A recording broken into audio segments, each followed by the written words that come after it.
theory is of cognitive development.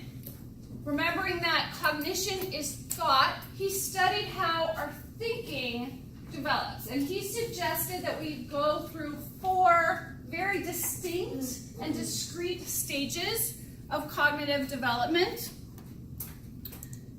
So in the first stage of sensory motor, birth to 2 years, he suggested that we learn about the world through our senses and motor activities. We really don't have the ability at that time to represent the world mentally. We have to touch things and feel them to learn about the world. So you give a baby a new toy, the baby doesn't ask you, hey, how do you use this item? What's the function of it? How might I best use it? No, the baby has to rely upon touching it, feeling it, banging it, dropping it, tasting it, right? To find out about it. That's the sensory motor stage. And Piaget suggested that in that stage, we don't represent the world mentally.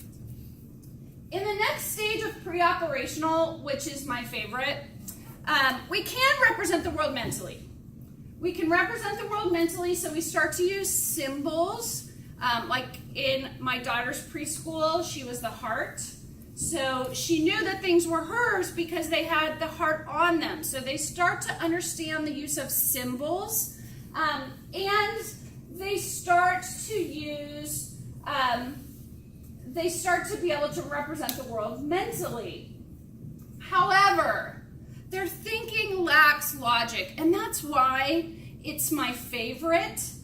They're not able to understand, for example, that they're not actually the center of the world in the sense that they don't know that you can't see things from their perspective. They'll be on the phone with you and nod, or they'll say, see my picture, see?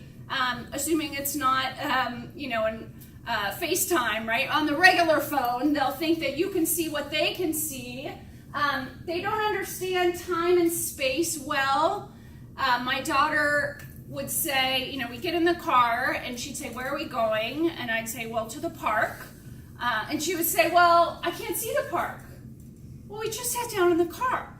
She couldn't perform the mental operation of going through that trip in her mind. So what Piaget said is that in this pre-operational stage, we can't yet perform operations. And an operation is to do mentally what was done physically before.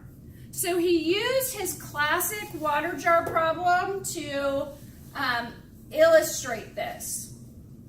I've actually done this with my children and my husband's nieces, where you have 2 glasses that have the same amount, and you ask the child which one has more, and the child says they have the same, and then you take the water from one glass and pour it into a shorter, fatter glass, and then you say, okay, now which one has more? And the child in the pre-operational stage will say what? Taller. Yeah, taller one has more. Why? It's taller. It's taller. So, press pause.